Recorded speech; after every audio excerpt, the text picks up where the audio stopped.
Hi, it's Tim Hagen from Progress Coaching, and welcome to another episode for the Coaching Conversations podcast. Now, we are on Stitcher, we are on iTunes, and multiple different channels. Please check us out. Now, one of the things that you'll get out of our podcast episodes is a lot of content, a lot of strategy. It's not fluff, it's not concept, yet we really want you to engage with the content and let us know your feedback. If you have any questions, feel free to reach out to us. If there's topics you'd love to have us address, we would love to share them with you. Let us know your impact and let us know your feedback. When I think about artificial intelligence, I think about something running downhill. It's running downhill and it's getting faster and faster. It's picking up steam. Think about it as a snowball in Wisconsin where I live, and really picking up more and more snow, getting bigger and faster. It's not going to be stopped. It's going to have some hiccups. It's going to have some errors. I'm sure regulation will come into play. But as that ball rolls downhill, think about the impact that has, just for a second, just on leaders. Do leaders really understand artificial intelligence? They understand its output. They understand what it can do. But they're put into a very precarious position of representing artificial intelligence. Let me give you an example. One of our client sites has a great learning and development director, and she told me, she said, I don't have my arms around this. And I said, I don't think your arms are long enough. And we both started laughing. I go, I love this stuff, but my arms aren't long enough. There's so much that we're not going to get our arms around it. It's not like mastering an LMS platform or an instructional design model. What it's forcing us to do is to learn things at such a rapid speed while we're doing our jobs. And if we don't learn it while we're doing our jobs, we may not have our jobs. As cynical and sarcastic and as crude as that sounds, it's actually true. She later told me they found a tool that does development work. It can produce videos, it can take a prompt, build out workbooks. And I remember her calling me saying, what do I do with our instructional designer? It's a very small credit union.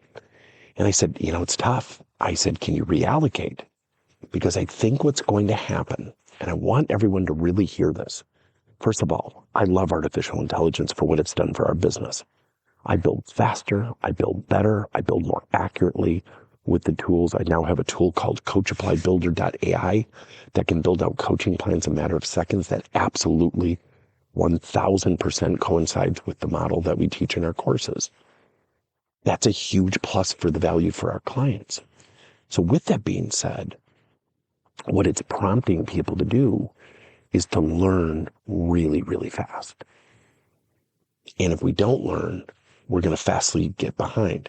But then human nature is, let's slow down. Even Sam Altman, the founder of ChatGPT, is recently quoted in October of 2025, we need to slow down. He's making a fortune right now because of the pace. He's actually saying to slow down. And so I think we have to understand its impact, but it puts leaders in a tough spot. So when an employee comes up and says, is my job on the line? Am I going to get replaced? That's a tough question, because then in the moment, it's easy to say, no, don't worry about it. And 6 months later, the mandate comes down that we're going to put AI into these following job functions. We need to reallocate people, which is going to force people to do what? Not resist, not take their time to think about it, but to quickly adapt and change. It is going to force employees' adaptability, flexibility, and their ability to embrace change at rapid speeds like they've never experienced before. They will not have a choice. I used in one of my other podcast episodes a very fundamental example of a receptionist. And she's been answering the phones at this manufacturing company for about 27 years. She's got about 6 years left. You know where this is going. I just want to do my job. I just want to get to retirement. She doesn't want change. She doesn't want to learn AI. And remember, they asked me to sit down and talk to her because I know her fairly well going into the company all these years. And I finally said, I'm going to leave you with a thought. And the next time I see you, I want you to just share with me what's going through your mind. She goes, okay. I said, you do not have a choice. The choice that your company has is to pay you, let's say, 50 grand a year, whatever you're paid. Don't want to know what you're paid. Or $5 a month. And her jaw drops. I go, I'm not kidding you. I build this stuff. It is going to have an impact on humans. So if you take time to fight, you may not have that time to even fight or be listened to.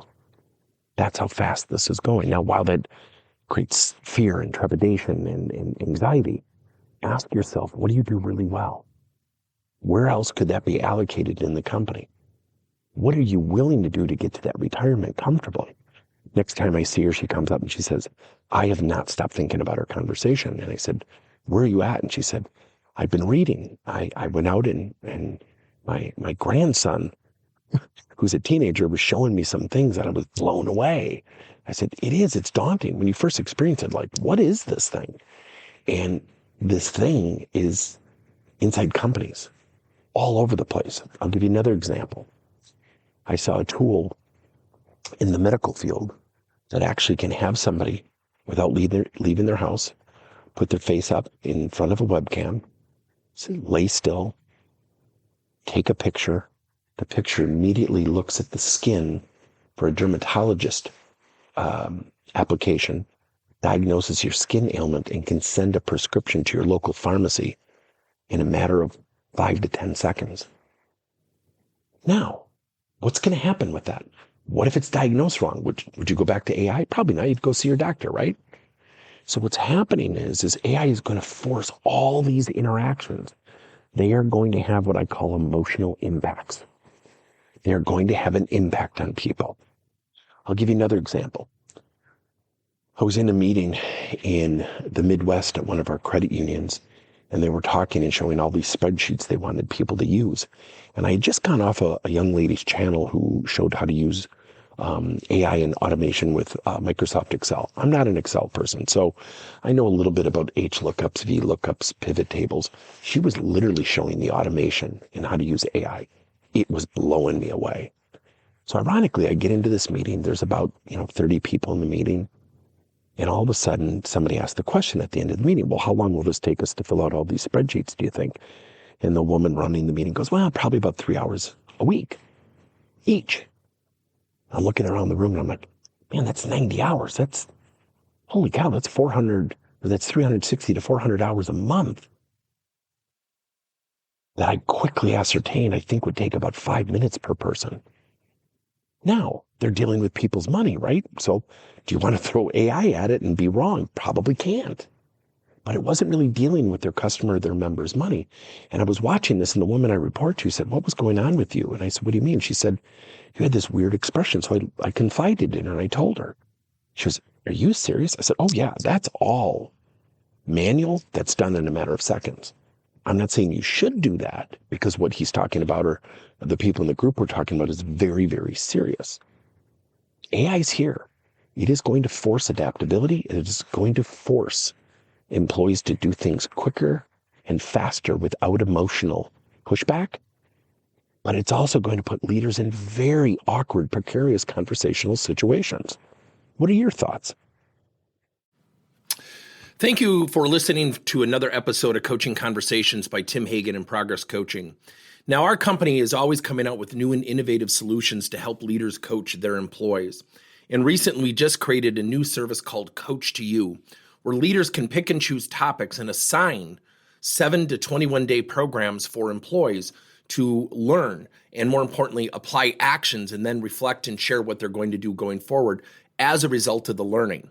It's called Coach to You. We're literally bringing coaching to your employees. If you're intrigued, we'll have a link in each one of our episodes where you can get more information.